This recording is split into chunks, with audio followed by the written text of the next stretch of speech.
கர்த்தருடைய பரிசுத்தம் மகிமைப்படுவதாக. இப்பொழுதும் வார்த்தையின் வெளிச்சத்து ஊழியத்திலிருந்து இந்த நாட்களில் செய்தியை கர்த்தர் ஆஸ்வதிப்பாராக. ஒரு பாடலை பாடி கர்த்தரை மகிமைப்படுத்தி ஆஸ்வதிப்போமாக. ஆமென். உமக்கு மகிமை தருகிறோம், உம்மில்தான் மகிழ்ச்சி அடைகிறோம். உமக்கு மகிமை தருகிறோம், உம்மில்தான் மகிழ்ச்சி அடைகிறோம். ஹல்லேலூயா,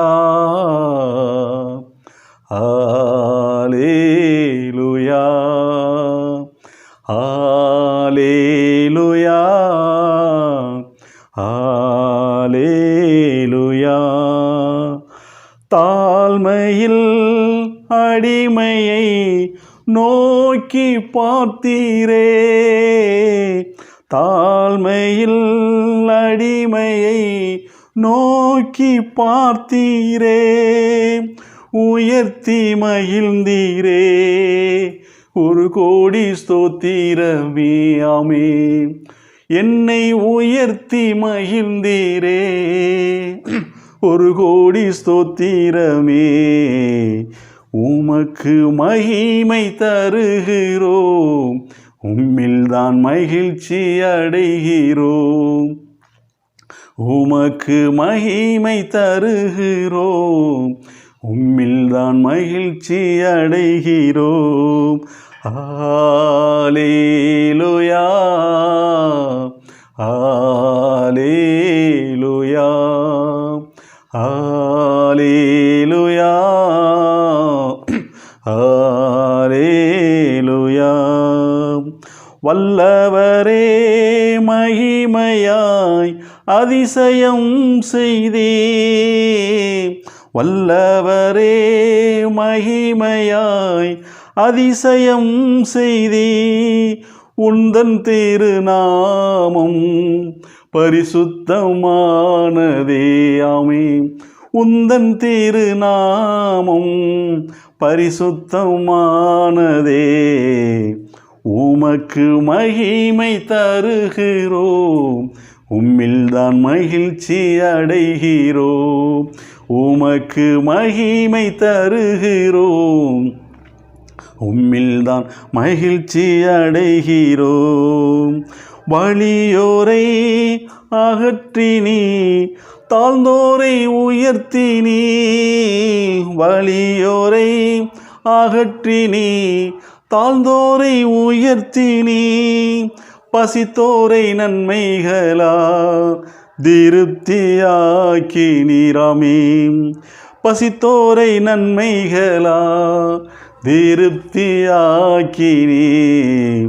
உமக்கு மகிமை தருகிறோம், உம்மில்தான் மகிழ்ச்சி அடைகிறோம்.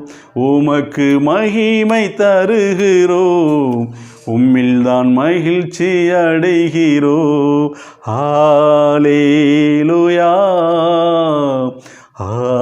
ஹல்லேலூயா, ஆமென். ஹல்லேலூயா, ஹல்லேலூயா.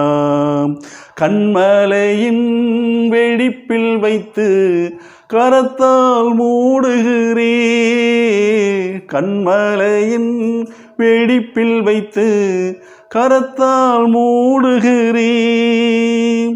என்ன சொல்லி பாடுவே என் இதய வேந்தனையாமே, என்ன சொல்லி பாடுவே என் இதய வேந்தனை. உமக்கு மகிமை தருகிறோம், உம்மில்தான் மகிழ்ச்சி அடைகிறோம். உமக்கு மகிமை தருகிறோம், உம்மில்தான் மகிழ்ச்சி அடைகிறோம். ஹல்லேலூயா,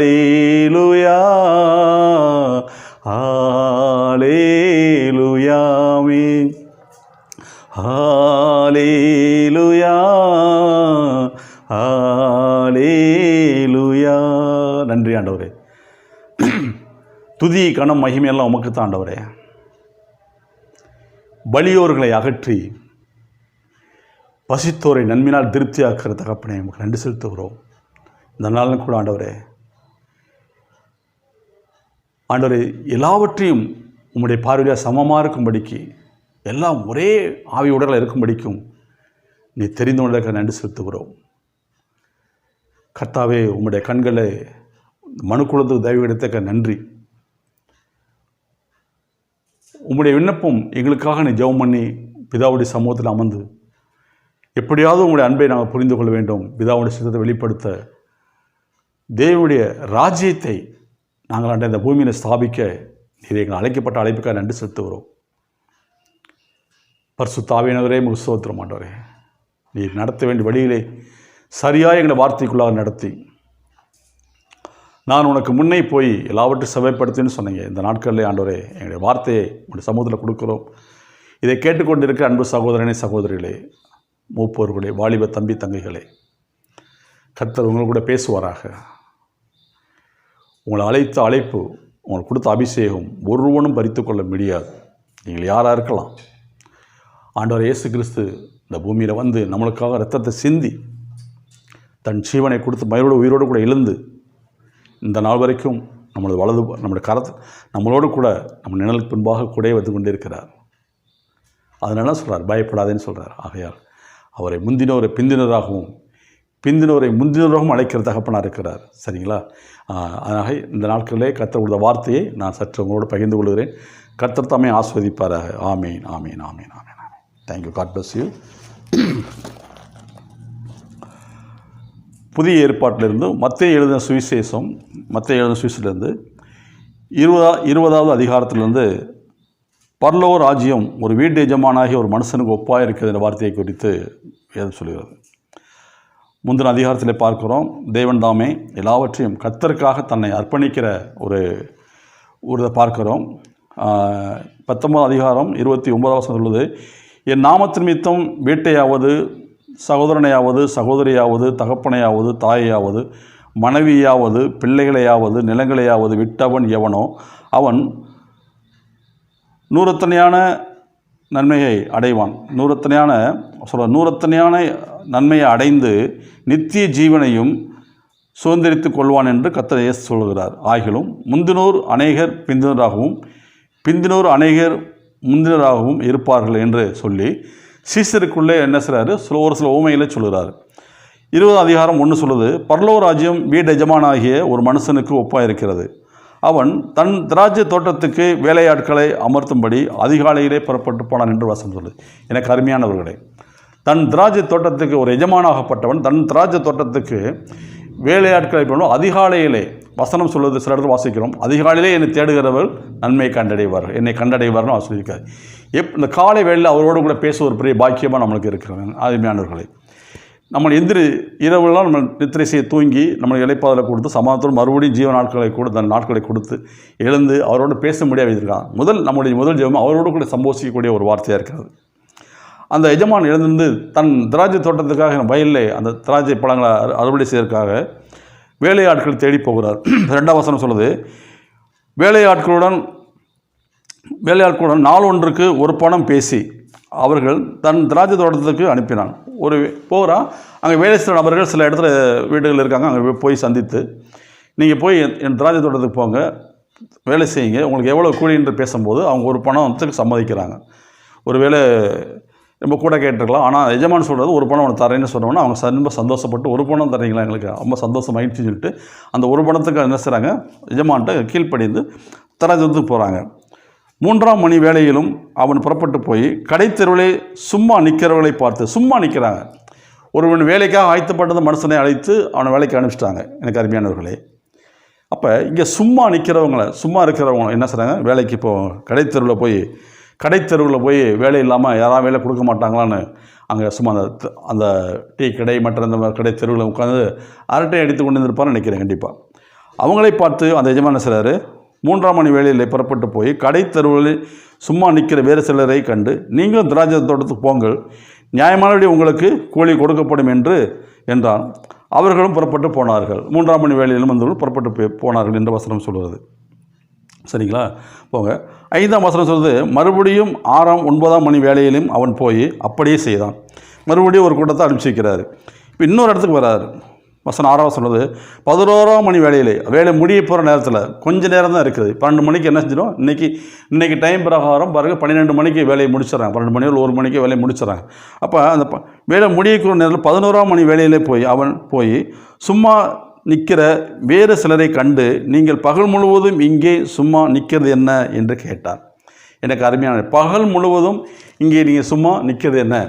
அப்போ அவங்க என்ன சொல்கிறாங்கன்னா, எங்களுக்கு யாரும் வேலையை கொடுக்கல அப்படின்றாங்க. அப்போ வசனம்னா அவங்களுக்கு ஒருவேளை அவங்க வேலைக்கு தேடி இருந்திருக்கலாம், மற்ற மனுஷன் நினைச்சிருக்கலாம், அவங்களை அற்பமாக நினச்சிருக்கலாம். இவன் போய் என்ன வேலை செய்ய போகிறான், இவனுக்கு எப்படி வேலையை கொடுக்க முடியும்னு சொல்லி அந்த வேலைக்கான அந்த ஸ்ட்ராங்கான ஆளெலாம் பார்த்து வேலைக்கு அனுப்பிச்சிடலாம். நம்ம கூட நம்ம நினைக்கலாம். ஏன்னா இன்றைக்கி அப்படித்தானே, நல்லா படித்து டிகிரி வாங்கி இருக்கிறாங்க, அவங்களுக்கு வேலை கிடைக்கல. ஆனால் சம்திங் ஊடலை இப்போ பணங்கள் கொடுக்கும்போது என்ன செய்யுது, வேலை கிடைச்சிது. அப்போ அந்த ஆள் பலம் இதெல்லாம் பார்க்குறாங்க இல்லையா, இன்றைக்கி அதானே போட்டிருக்கு, ஆள் பலம் பணப்பலம் எல்லாம் பார்த்து சில இடத்துல வேலை சேர்ந்துடுறாங்க. ஆனால் உண்மையாக படித்த ஒரு ஏழை குடும்பத்தை சார்ந்தவன், ஒரு மாணவியாக இருக்கலாம், ஒரு மாணவனாக இருக்கலாம், படித்து அவங்களால பேக்கில் காசு செலவழித்து வேலைக்கு போகணும். எத்தனை லட்சக்கணக்கான பார்க்குறோம். நம்ம ப்ரேயரில் வந்திருக்கிறாங்க, நம்மளோட பேசியிருக்கிறாங்க, அவங்க குடும்ப சூழலாம் பார்க்குறோம். ரொம்ப சங்கடமாக தான் இருக்குது. ஏன்னா உண்மையாக படித்து அந்த பிள்ளைக்குள்ள வாஞ்சிக அவங்களுக்குள்ள விசனங்கள்லாம் பார்க்கும்போது ரொம்ப இதாக இருக்குது. அப்படிப்பட்ட ஒரு வேலை இருந்திருக்கலாம். ஒரு வேலை படித்து முடிச்சு டிகிரி முடித்து வேலைக்கு போக முடியாமல், வேலை கிடைச்சும் அதுக்குண்டான செலவழித்து போக முடியாதபடிக்கு அந்த வறுமை சூழ்நிலை இருந்திருக்கலாம். அதே போல் தான் இவங்களும் நினைஞ்சிருக்கலாம். அந்த அதிகாலையில் இருந்துச்சு வேலைக்கு நிறைய பேர் தேடி இருந்திருக்கலாம், இவங்களை விட்டுட்டு போயிருக்கலாம், கூப்பிட்டுருக்க மாட்டாங்க. அதான் சொல்கிறான், எங்களுக்கு யாரும் வேலை கொடுக்கவில்லை. எனக்கு அருமையானவர்களே, ஒருவேளை நாட்கள் அது ஊழியக்காராக இருக்கலாம், இல்லை படித்த மாணவர்களாக இருக்கலாம், படிச்சுட்டு வேலை இல்லாமல் இருக்கலாம், சகோதரனாக இருக்கலாம். பயப்படாதீங்க. கர்த்தர் உங்களை தேடி வந்து உங்களை ஆசீர்வதிக்கத்தக்க இந்த 2024 உங்களை தேடி வர தேவனாக இருக்கிறார். பயப்படாதீர்கள். அவர் தேடி வந்து அந்த மனசில் என்ன செய்கிறார், நீங்கள் ஏன் இங்கே சும்மா நிற்கிறேன்னு கேட்கும்போது கடைத்தெருவில், அங்கே கடைத்தெருவில் இல்லை, சும்மா நிற்கிறாங்க. கடைத்தெருவில் தான் வேலை போயிட்டாங்க, இன்னொரு இடத்துல ஊர் சுற்றி வேலை போயிட்டாங்க. ஆனால் இவங்க சும்மா இந்த இடத்துல வந்து நிற்கிறாங்க. இப்படியாவது நம்மளுக்கு ஒரு வேலை கிடச்சிடாதா, தாகம். அல்லேலூயா, தாகம். வசனம், தாகம் உள்ளமே தண்ணீரை ஊற்றுவேன் வசனம் சொல்லுது. தாகம் உள்ளவனுக்கு ஆறுகளை ஓட பண்ணுற தேவன். அல்லேலூயா. அப்போ பாருங்கள், இவங்க தாகத்தோடு இருக்கிறாங்க. வந்து யாரும் எங்களுக்கு வேலையை கொடுக்கவில்லைன்னு சொல்கிறாங்க. அதற்கு அவர்கள், ஒருவன் எங்களுக்கு வேலையை சொல்லவில்லை, வேலை கிடைக்கவில்லை. அவர் சொல்கிறாங்க, நீங்கள் திராட்சை தோட்டத்துக்கு போங்கள், உங்களுக்கு நியாயமானபடி கூலி கொடுக்கப்படும் சொல்கிறார். கூலி கொடுக்கப்படும். அவர் நியாயமானபடி கூலி கொடுக்கப்படும் சொல்லி வேலைக்கு போயிடுறாங்க. வேலைக்கு போயிட்டு வேலை செய்கிறாங்க. நான் ஃபஸ்ட்டு வேலைக்கு போனவன், 2வது வேலைக்கு போனேன், 3வது வேலைக்கு போனேன், 4வது வேலைக்கு எல்லாம் வேலை பார்க்குறாங்க. ஆனால் இங்கே தான் தேவனுடைய ஒரு மனுஷனை அவர் செலக்ட் பண்ணுற பரிபூர்ணமான ஆசீர்வாதங்கள் கொடுக்க தகப்பனாக இருக்கிறார். எனக்கு அருமையானவர்களே, ஒரு ஊழியங்களாக இருந்தால் கூட இருந்திருக்கலாம். நீங்கள் ஒரு 100 வருஷமாக உள்ள உங்களுக்கு பாரம்பரியாக ஒரு 5 தலைமுறை, 6 தலைமுறையாக, 7 தலைமுறையாக, ஏன் 10 தலைமுறையாக கூட நீங்கள் ஊழியம் செஞ்சுருக்கலாம். இல்லை ஒரு 5 தலைமுறை செஞ்சுருக்கலாம், இல்லை 2 தலைமுறை செஞ்சுருக்கலாம். இல்லை இப்போ தான் நீங்கள் ஊழியம் ஸ்டார்ட் பண்ணியிருக்கீங்க, இல்லை இந்த 2024 ஸ்டார்ட் பண்ணுறேன், இல்லை 23 ஸ்டார்ட் பண்ணேன். பயப்படாதீங்க. ஒரு ஊழியத்தை கர்த்தர் ஒன்று கொடுத்தாருன்னா உங்களை ஆசீர்வதிக்கிறது அவருடைய கிருபை தான். சரிங்களா? நீங்கள் எதை பதட்டப்படணும், இல்லை நமக்கு என்ன சம்பவிக்குமோ அவங்கள போல யாரையும் பார்க்காதீங்க. உங்களை அழைத்தவர் உண்மை உள்ளவர். உங்களை அழைத்தது சும்மா விட மாட்டார். அவர் சொன்னதை நீங்கள் செய்யுங்க. நீங்கள் செய்கிற வேலையை நீங்கள் என்ன சொன்னாரோ வசந்தபடி செஞ்சுருங்க. கர்த்தர் உங்களை கண்டிப்பாக ஆசீர்வதிப்பார். அவர் ஆசீர்வதிச்சு தான் ஆகணும். ஏன்னா என் நாமத்தை பிரஸ்தாபப்படுத்தல எந்த இடத்திலும் என்ன செய்கிறாரு, அவர் இறங்கி வந்து ஆசீர்வதிக்க தகப்பனாக இருக்கிறார். எந்த ஸ்தலத்தில் இறங்கி வந்து அவர் ஆசீர்வதிப்பார். நீங்கள் எந்த அளவுக்கு அவருடைய அன்பையும் மக்களுக்கு நம்ம சுவிசேஷமாக கொண்டு போகிறது. அல்லேலூயா. மக்கள்கிட்ட, புறஜாதி மக்கள்கிட்ட சத்தியத்தை கேட்காத அறியாதவங்க கர்த்தருடைய அன்பை சொல்லுங்கள். இது மதமாற்றம் கிடையாது, மனமாற்றம். ஒரு மனமாற்றம் உண்டாகட்டும். ஒருவேளை தெரியாத ஜனங்களாக இருக்கலாம். ஏன்னா தெரிஞ்சவங்களாம் வேலைக்கு போயிட்டாங்க, எஜமா கூட்டு போயிட்டார். தெரியும், வேலை கைவிடப்பட்டவங்க, வேலை கிடைக்கல, டைம் ஆச்சு, இன்னும் 1 ஹவர் தான் இருக்குது, 1 மணி நேரம் இருக்குது, இதுக்கப்புறம் யார் வேலைக்கு கூப்பிடுவா, இன்றைக்கி நம்ம என்ன செய்கிறோம், பசியோ பட்னியோ எப்படி இருக்க போகிறோம் தெரியல, இருந்தால் வருமானம் போச்சுன்னு சொல்லி அந்த நிலைமையில கூட அந்த மனுஷன் இருந்திருக்கலாம். சும்மா நின்றுட்டு இருந்திருக்காங்க. அந்த இடத்துல யாராவது வந்து கூப்பிட மாட்டாங்களான்னு அந்த தாகமுள்ள மனுஷனை கர்த்தர் தேடி போனது போல் அந்த வீடு எஜமானாகி அந்த எஜமான் போய் தேடி நீங்கள் சும்மா நிற்கிறது என்னன்னு சொல்லி அவங்கள கூப்பிட்டு வேலையை கொடுக்குறாரு. அவங்க போய் எப்படி விளைஞ்சிருப்பாங்கன்றதை இனிமேல் தான் பார்க்க போகிறோம். அவ்வளோ துரிதமாக விளைஞ்சிருப்பாங்க. ஏன்னா அவங்க உற்சாகம், நம்மளுக்கும் அந்த நேரத்தில் கூட ஒரு எஜமான் வேலை கொடுத்ததா சொல்லி சந்தோஷம். எனக்கு அருமையானவர்களே, ஊழியத்தில் நம்ம இப்போ தான் புதுசாக வந்திருக்கீங்களா, மற்றவங்களை போல் நம்ம அப்படியெல்லாம் அவர் நினைக்க வேண்டாம். மற்றவங்கன்னா இன்றைக்கி இருக்கிற கால சூழ்நிலையில் நம்ம வேகமாக போல் நினைக்க வேண்டாம். உள்ளதென்றும் இல்லை என்று சொல்லுங்கள், அப்பொழுது உங்களுக்கு கொடுக்கப்படும். சரிங்களா? ஏன்னா வசனம் சொல்ல முதலாவது தேவனுடைய நீதியும் ராஜ்யத்தை தேடுங்கள், பின்பு இவரெல்லாம் கூட கொடுக்கப்படும். அவருடைய அன்பை சொல்கிற நம்மளை ஒருபோது கர்த்தர் விடமாட்டார். ஏன்னா அவர் இரக்கமுள்ளவரும் அவர் காருண்யம் உள்ளவராக இருக்கிறார். அவர் வந்து தயாளனாக இருக்கிறார். ஏன்னா அவருடைய வேலையை செய்கிறவன் ஒருபோதும் பசியை விடைய மாட்டார். சிங்கக்குட்டிகள் தாழ்ச்சி அடைந்து பட்டினியாய் கிடந்தாலும் அல்லேலூயா கெட்டினதாலும் கர்த்தரை மகிமைப்படுத்துகிறவங்க ஒருபோதும் குறையப்படாது. சரிங்களா? அவர் அன்பை சொல்கிறவங்க ஒருபோதும் குறையப்படாது. அப்போ அந்த வேலைக்கு அவங்களும் சிறப்பை செய்கிறாங்க. அடுத்த வசனத்தை வாசிப்போம். அடுத்த வசனம் சொல்லுது 8வது வசனம். சாயங்காலத்திலே திராட்சை தோட்டத்திற்கு எஜமான் தன் காரியக்காரன் நோக்கி நீயே வேலையாட்களை அழைத்து பிந்தி வந்தவர்கள் தொடங்கி முந்தி வந்தவர்கள் வரைக்கும் கூலி கொடு என்றார். அல்லேலூயா. இப்போ என்ன இருக்கணும், இந்த எஜமான் போய் முந்தி வந்தாங்களப்பா, அவங்களிருந்து கடைசியாக வந்தால் பார்த்தீங்கன்னா இவன் வரைக்கும் நீ கூலியை கொடுன்னு சொல்லியிருக்கணும். ஆனால் இங்கே வசனம் சொல்லுது பிந்தி வந்தவர்கள் தொடங்கி. அல்லேலூயா. பிந்தி வந்தாலும் 11ஆம் மணிக்கு வேலைக்கு போனால அவனை மனசில் வச்சுக்க. முதலாவது வந்து வந்தால் பார்த்தியா அவனையும் மனசு வச்சுக்கோ, நீ கூலியை கொடுன்னு சொல்லி கண்கணிட்டே கொடுக்குறாரு. அல்லேலூயா. இதான் ஆண்டவர் இயேசு கிறிஸ்து இந்த பூமியில் வந்ததுக்கு ஒரு முகாந்தாரம் உண்டு. நம்மளெல்லாம் ஆசீர்வதிக்கும்படியாக, நம்மளெல்லாம் சமமாக ஆசீர்வதிக்கும்படியாக. இல்லை யாருமே நான் ஐஸ்வர்யவான் நான் பணக்காரன் கொடுக்க முடியாது, எல்லாமே தேவனுடைய ஊழியக்காரங்க. அல்லேலூயா. அவர் அப்படி தான் கொடுத்துருக்காரு. ஊழியக்காரன் தான் கொடுத்துருக்காரு. இதில் பணக்கார ஊழியக்காரன் ஏழை ஊழியக்காரன் அவன் சொல்லவே கிடையாது. நம்மளை தான் சொல்லிக்கிறோம், நான் தாழ்ந்திருக்கேன், நான் சும்மா இருக்கேன், ஐயோ அப்படி இருக்கேன், அதெல்லாம் கிடையாது. எல்லாருமே அவருடைய பார்வையில் ஒரே மாதிரி தான். சரியா? அவங்க வசனம் சொல்லுது. அப்போ 9வது வசனம் சொல்லுது, அப்பொழுது 11ஆம் மணி வேளையில் அமர்த்தப்பட்டவர்கள் வந்து ஆளுக்கு ஒரு பணத்தை வாங்கினார். யார் முதல் சம்பளம் வாங்குறா? 11வது மணி வேலைக்கு அமர்த்தப்பட்டவங்க முதல் சம்பளம் வாங்குறாங்க. நியாயமாக பார்க்க போனால் என்ன வச்சுருக்கணும், ஒரு இதாக பார்க்க போனால் ஃபஸ்ட்டு வேலை பார்த்தாங்க இல்லையா, கூலி பேசி ₹1 பணம் பேசியிருந்தாங்க, அவங்கள்ட்ட தான் கூப்பிட்டுருக்கணும். ஏன்னா அவன் தான் அதிகாலை 3 மணிக்கு வேலைக்கு உள்ள களத்தில் இறக்கணும். அவனுக்கு கூட தான் கூலி கொடுத்துருக்கணும். ஏன்னா 12 மணி வரைக்கும் வேலை பார்த்துருக்கான்னு சொல்லி கொடுக்கணும். இங்கே என்ன சம்பவம் நடக்குன்னா 11ஆம் மணி வேலையில் வந்தவனை கூப்பிட்டு முதலாவது ஒரு பணத்தை கொடுக்குறாங்க. அப்போ இதுலேருந்து என்ன தெரியுதுன்னா, எனக்கு அருமையானவர்களே, இந்த கடைசி காலம்னு சொல்கிறாங்க. ஆனால் கடைசி காலம்னு சொல்லி நம்மளுக்கு ஒன்றும் சாத்தியம் கிடையாது. ஏன்னா உலகத்து முடிந்து வரியாமல் முன்னோர் கூட இருப்பேன்ருக்காரு. விதைப்பும் அறுப்பும் ஒளிந்து போவதில்லைன்னு சொல்லியிருக்கிறார். அதெல்லாம் என்றைக்கு ஒளியுதுன்னு பார்த்துக்குருவோம். சரிங்களா? அது வரைக்கும் கண்டிப்பாக உலகம் இருக்கும். இது கூட எத்தனை நெகட்டிவான தாட்டு செய்திருந்தாலும் நம்ம அதை குறித்து பயப்படும் கலங்க வேண்டாம். அவர் சொன்னதான் நடக்கும், பூமியில் நடக்கும். சரிங்களா? நிறைய சொல்லுவாங்க அது கடைசி காலம் ஏக்காலம், அதெல்லாம் கிடையாது. கர்த்தர் வசனம் சொல்லுவது. சரிங்களா? அவர் வானத்தையும் பூமி சிருஷ்டித்தார் அவர் தான். அவர் வந்து நேரடியாக சொல்லணும், சொல்லாம மற்ற யார் சொன்னாலும் நம்ம ஒத்துக்கிற முடியாது. அப்போ என்ன சொல்லுது பாருங்கன்னா 10வது வசனம். முந்தி அமர்த்தப்பட்டவர்கள் வந்து தங்களுக்கு அதிக கூலி கிடைக்கும் என்று எண்ணினார்கள். அவர்களுக்கு ஆளுக்கு ஒவ்வொரு பணம் வாங்கினார்கள். இப்போ முந்தி வேலை செஞ்சாங்க இல்லையா, பிந்தி வந்தவங்க ஒரு பணத்தை வாங்கிட்டாங்க. வாங்கிட்டு எவ்வளோ நன்றி சொல்லியிருப்பாங்க ஆண்டவருக்கு, தேங்க்ஸ் பண்ணியிருப்பாங்க அந்த எஜமானுக்கு. இப்போ பிந்தி வந்தவர்கள் வாங்கி ஆளுக்கு ஒரு பணம் வாங்கினார்கள். வாங்கிட்டு அவங்களுக்கு நினைச்சு ஒருவேளை நமக்கு அதிகமாக கொடுப்பாங்கன்னு அவங்களாம் நினச்சது கிடையாது. கர்த்தர் ஒன்று சொல்லிட்டாருன்னா அதான் நடக்கும். சரிங்களா? அப்போ 12ஆம் வசனம். பிந்தி வந்தவர்களில் இவர்களுக்கு பிந்தி வந்தவன்னு சொல்கிறான். இவர்களுக்கு 1 மணி நேரம் மாத்திரம் வேலை செய்தார்கள். பகலிலே கஷ்டத்தையும் வெயிலிலே நாங்கள் உஷ்டத்தையும் சகித்தோம், எங்களுக்கும் இவர்களை சமமாக்கினே என்றாங்க. எனக்கு அருமையானவர்களே, அவங்க வாயிலிருந்து வருது பாருங்க வார்த்தை. இப்போ வந்தவன் 1 மணி நேரம் வேலை செஞ்சான், அவனுக்கு நீங்கள் ஒரு பணம் கொடுத்தீங்க. ஆனால் பகலில் வந்து கஷ்டத்தையும் வெயிலுடைய உஷ்டத்தையும் சகித்தோம், எங்களுக்கு சமமாக்கினரே. அப்போ என்ன செய்யணும், வேலையை வந்து ஸ்பீடாக செய்யலை. கர்த்தர் கொடுத்த ஊழியத்தை வந்து தரிசனத்தோடு செய்யலை.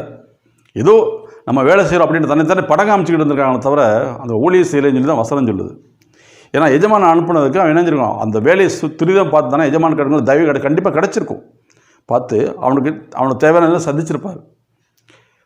அப்போ அவன் சொல்கிறான், பிந்தி வந்தவனுக்கு ஒரு பணம் கொடுத்தீங்க, நாங்கள் அதிகாலையிலே வந்து எல்லாத்தையும் சகித்தோம் இல்லையா, வெக்கையும் உஷ்ணத்தையும் எல்லாத்தையும் சகித்து இருந்தோம், எங்களுக்கு ஒரு பணம். ஆனால் அங்கே வசனம் சொல்லுது, முதல் சம்பளம் கூலிக்கு பேசுகிறவன் அவன் வந்து அந்த டயத்தை கணக்கு பண்ணுவான். எப்போ 12 மணி ஆகும் நம்ம போகலாம் அந்த ஒரு பணத்துக்காண்டி. ஆனால் பிந்தி வந்தவனுக்கு தாகம் இருந்துச்சு, நம்ம எந்த தகுதியுமே கிடையாது, ஆண்டவர் ஊழியத்துக்கு அழைச்சிருக்கிறாரு.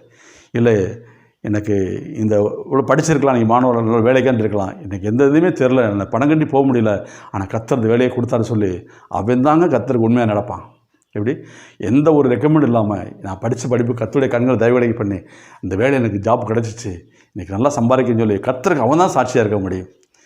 ஏன்னா அந்த முந்தி அட்வான்ஸ் பண்ணி போகிறாங்க இல்லையா, அவங்களாம் வந்து கொடுத்து அவங்களுக்கு வந்து அந்த வருமானத்தினுடையதும் மற்றடைய தேவனுடைய அழைப்பு பற்றி இருந்த ரகசியங்கள் கர்த்தருடைய இதை பற்றி தெரியாது, அசால்ட்டாக இருப்பாங்க.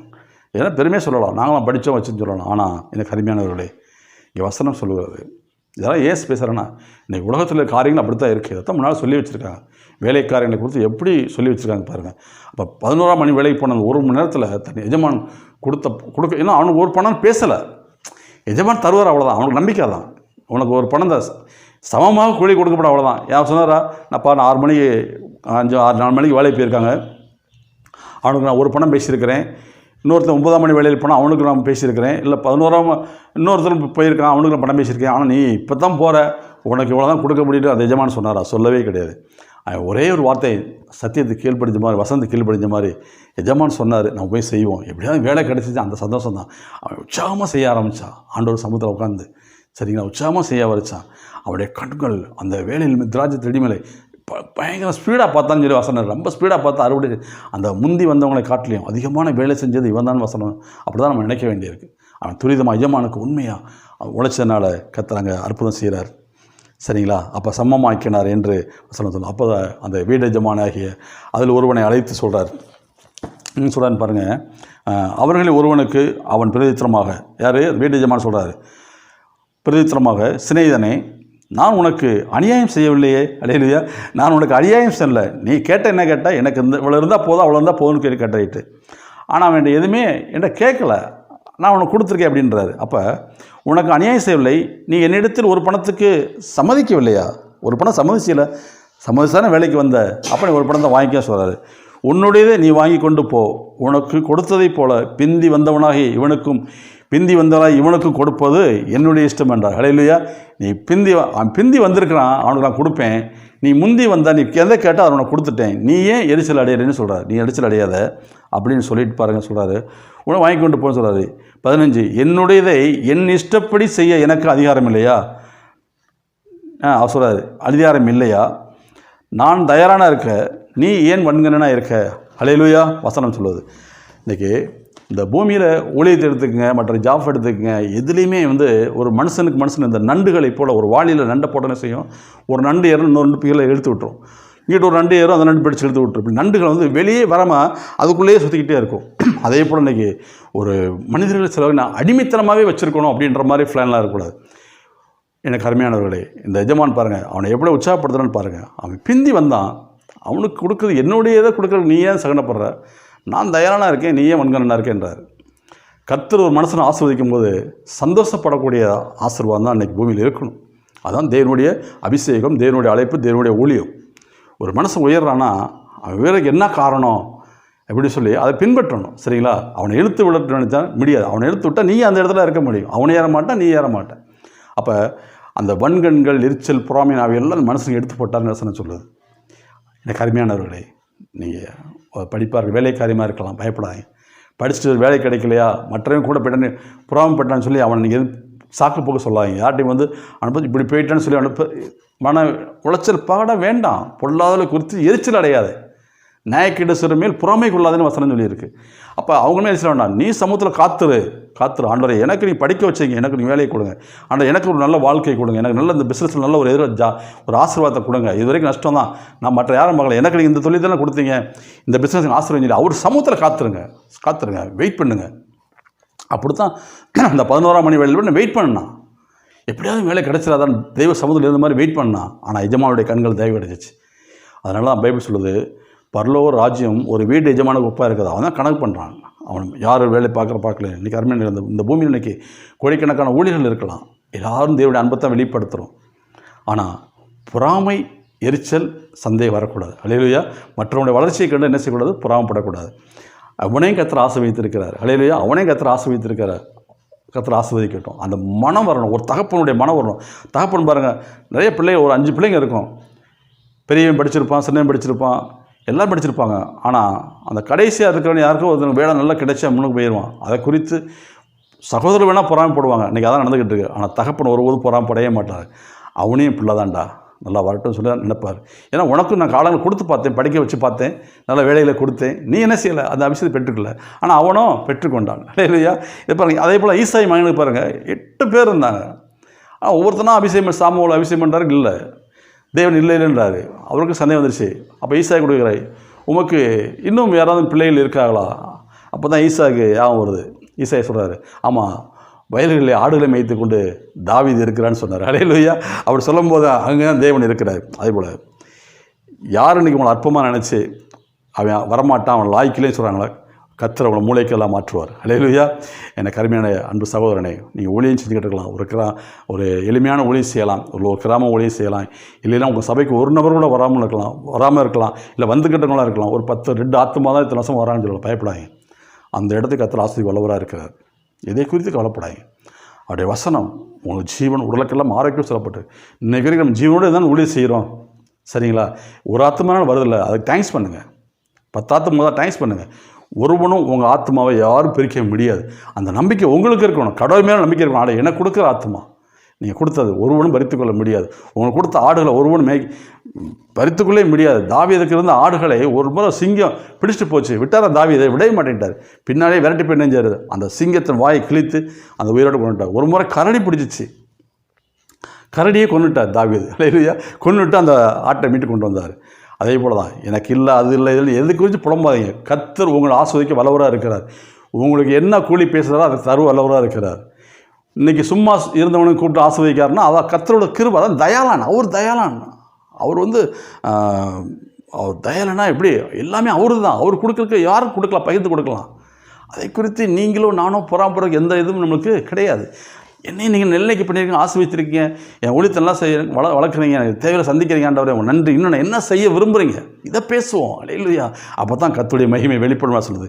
இங்கே பாருங்கள், அவர் சொல்கிறாரு, நான் என்னுடைய ஆஸ்தியில் என்னுடைய இதில் கொடுக்குறதுக்கு நீ ஏன்டா யோசிக்கிற, நான் தயாளானா இருக்கிறேன், நீ ஏன் மண்கலனாக இருக்கிறேன்றார். எனக்கு அருமையானவர்களே, பயப்படாது. எதை குறித்து பயப்படாங்க. இந்த நாட்களில் இன்றைக்கி நீங்கள் சும்மா சுற்றவங்களை போல் இருக்கலாம், எளிமையான ஊழியம் செய்யலாம், எளிமையான ஜாஃபில் இருக்கலாம், எளிமையான பிஸ்னஸ் பண்ணிக்கிட்டு இருக்கலாம், மற்றவங்களுக்கு ஹை லெவலில் போகலாம். பயப்படாங்க. உங்களுக்கு அதுதான் ஆசீர்வாதம், உங்களுக்கு அதுதான் சந்தோஷம். ஒருவனும் அதிலிருந்து இன்னும் நீங்கள் என்ன செய்யணும், தேவ சமூகத்தில் காத்திருங்க, உங்களை ஆண்டவர் உயர்த்துவார். கர்த்தருக்கு காத்திருக்கிறவர்கள் புது பலன் அடைவார்கள். சரிங்களா? அப்போ முந்தினோர் பிந்தினோர் ஆகும். அதான் அடுத்த வசனம் வாசிப்போம். ஏன் சொல்கிறேன்னா, முந்தி வந்தவனுக்கு பிந்தி வந்தவனுக்கு என்ன வித்தியாசம்னு சொல்லுன்னு பாருங்கள். இவ்விதமாக 16 வசனம், இவ்விதமாக முந்தினோர் முந்தினோராகவும் முந்தினோர் பிந்தினோர்களாகவும் அழைக்கப்பட்டார்கள். அழைக்கப்பட்டவர்கள் அநேகர், தெரிந்து கொள்ளப்பட்டவர் சிலர். எனக்கு அருமையானவர்களே, வசனம் சொல்கிறாரு, நான் அநேகராக அழைச்சேன், வேலைக்கு வந்தாங்க, ஆனால் 11ஆம் மணி வேலையில் போய் தெரிந்து கொண்டேன். பார்த்தியா, அவனும் நானும் தெரிந்து கொண்டேன். அல்லேலூயா. இன்றைக்கி உங்களை என்னையும் இந்த காலங்களில் இந்த காலகட்டத்தில் தெரிந்து கொண்டிருக்காருன்னா சும்மாவில் விட மாட்டார். அவர் வச்சிருக்க பரிபூர்ண ஆசீர்வாதம், ஐஸ்வர்ய சம்பனர், சுகம் கொடுக்க முடியும், ஆரோக்கியம் கொடுக்க முடியும், எல்லாமே அந்த ரீனியூல் பண்ணுறது அவர் தான் முடியும். எப்படி இன்றைக்கி ஒரு சின்ன ஒரு மெக்கானிக்ஸில் போய் ஒரு 2 வீலர் வச்சுருக்கோம், அது ஒரு சின்ன பேர் பாஸ் தேஞ்சு வச்சு இல்லை அடியாயிருச்சுன்னா போய் என்ன ஆட்டோமொபைல்ஸில் ஃபேர் வாங்கிட்டு வரோம். அதே மாதிரி தான் அன்றைக்கி உங்களுக்குள்ள நாணம் இல்லையா, நாணத்தை கொடுப்பார். ஐஸ்வர்யம் கொடுப்பார். எந்த குறைவு நம்மளுக்குள்ள இருக்கோ எல்லாத்தையும் அவர் கொடுக்க வல்லவராக இருக்கிறார். ஹல்லேலூயா. அவர் தயாராக இருக்கிறார். ஆனால் உலகம் சொல்கிறது நான் எந்திரிக்க மாட்டான், நான் அவ்வளோதான் சொல்கிறாங்க. கிடையாது. கர்த்தர் ஒரு மனுஷனை ஆசீர்வதிச்சிட்டார்னா அவனை கொடுத்துட்டே தான் இருப்பார். அல்லேலூயா. என்ன வேணுமோ கொடுப்பார். இதுதான் அவருடைய கரம், எப்படியுமே கொடுக்குற கரங்கள். திமிங்கோலத்துக்கு கொடுக்குற கரம். அதை காட்டி நம்ம விசேஷத்தை வேறு சொல்லுது. எனக்கு அருமையானவர்களே, பிந்தினோர் முந்தினோராகவும் முந்தினோர் பிந்தினோர் வருவார் என்ற வசனம் சொல்லுது. ஆகையால் இன்றைக்கி இந்த காலத்தில் இருக்கிற நீங்கள் நானும் ஆசிரியப்படலாம் இருக்கும். இதை கேட்டுக்கொண்டு எனக்கு அருமையான அன்பு சகோதரி சகோதரிகளே, கர்த்தருடைய வார்த்தை அது ஜீவன் உள்ளது. அவர் வாக்கு மாறாதவர். வாக்கு தத்தத்தை அவர் உங்களை சுதந்திரமாக கொடுத்தவர். எப்படி இருப்பார்? சுதந்திரத்தை கொடுத்து எப்படி பிடுங்க மாட்டார். அவர் கொடுத்ததான். ஒரு மனுஷன் ஆசீர்வதிச்சதான். ஒரு மனுஷன் அபிஷேகம் பண்ணால் ஒருவனும் மறித்து கொள்ள முடியாது. இயேசு நாமத்தினால கர்த்தர் உங்களோடு இருப்பாராக. இந்த நல்ல வார்த்தைகளுக்கு நன்றி செலுத்தி ஒருவேளை இன்றைக்கி நீங்கள் வந்திருக்கலாம், இந்த செய்தியை கேட்டுக்கொண்டிருக்கலாம். எந்த சொல்லும் பயப்படாங்க. கர்த்தர் உங்களை மகிமைப்படுத்த அவர் வல்லவராக இருக்கிறார். அவர் தயாராக இருக்கிற வசனம் சொல்லுது. கண்களை முடி ஜெபிப்போமா? ஸ்தோத்திரம் ஆண்டவரை துதிக்கிறோம். நன்றி பரிசுத்த ஆவியானவரே, நன்றி பரிசுத்த ஆவியானவரே. வலியோரை அகற்றினீ, தாழ்ந்தோரை உயர்த்தினீ. வலியோரை அகற்றினீ, தாழ்ந்தோரை உயர்த்தினீ. பசித்தோரை நன்மைகளா திருப்தியாக்கி நீயாமே. பசித்தோரை நன்மைகளா திருப்தியாக்கி நீ உமக்கு மகிமை தருகிறோம் உம்மில்தான் மகிழ்ச்சி அடைகிறோம் உமக்கு மகிமை தருகிறோம் உம்மில்தான் மகிழ்ச்சி அடைகிறோம் ஹல்லேலூயா ஹல்லேலூயா ஹல்லேலூயா ஹல்லேலூயா. நன்றி ஆண்டவரே. முந்தினோர் பிந்தினராகவும் பிந்தினோர் முந்தினோர் வரும்படிக்கு அவருடைய அபிஷேகம் இன்றைக்கும் அதான் செய்து கொண்டிருக்கிறார். தாழ்மையுள்ளோடு கர்த்தர் கிருபை அளிக்கிறார். தாகமுள்ளோர் தண்ணீரை கொடுக்கிறார். ஹல்லேலூயா. வறண்ட நிலத்திலே ஊற்றடை உண்டாக்குற தகப்பன். உன் வாழ்க்கை இன்றைக்கி எதெல்லாம் குறைவோ, என் வேலை இல்லை அதுன்னு இருக்கீங்களா, பயப்படாதீங்க. இந்த நாள், இந்த வார்த்தை கேட்குற உங்கள் நாள் ஒரு அபிஷேகத்த நாளாக இருக்கட்டும். உங்களுக்கு ஒரு ஆசீர்வாதக்கூடிய நாளாக இருக்கும்னு நான் விசுவாசிக்கிறேன். தேவன் பெரிய காரியங்களை செய்வார். ஆண்டவரை இயேசு கிறிஸ்து நாமத்தில் ஜெபித்து யாவரையும் ஆசீர்வதிக்கிறோம் அல்ல பிதாவே. ஆமென் ஆமென். தேங்க்யூ. God bless you. இந்த வார்த்தையை கேளுங்க. நீங்கள் தொடர்ந்து நல்லா செய்தியில் கேட்குறீங்க, ரொம்ப சந்தோஷம். நிறைய லைக் பண்ணியிருக்கீங்க, நிறைய கமாண்டில் வசனங்களை குறித்து பேசுகிறீங்க, ரொம்ப சந்தோஷம். சப்ஸ்கிரைப் பண்ணியிருக்கீங்க, நிறைய எங்களுக்கு இதில் வர்றபடினால எங்களுக்காக ஜெபிங்கன்னு சொல்லி நிறைய ஜெப குறிப்பு கொடுத்துருக்கீங்க. தொடர்ந்து நாங்கள் ஜெபிக்கிறோம். கர்த்தர் தாமே உங்களை ஆசீர்வதிப்பாராக. Thank you. God bless you. Amen.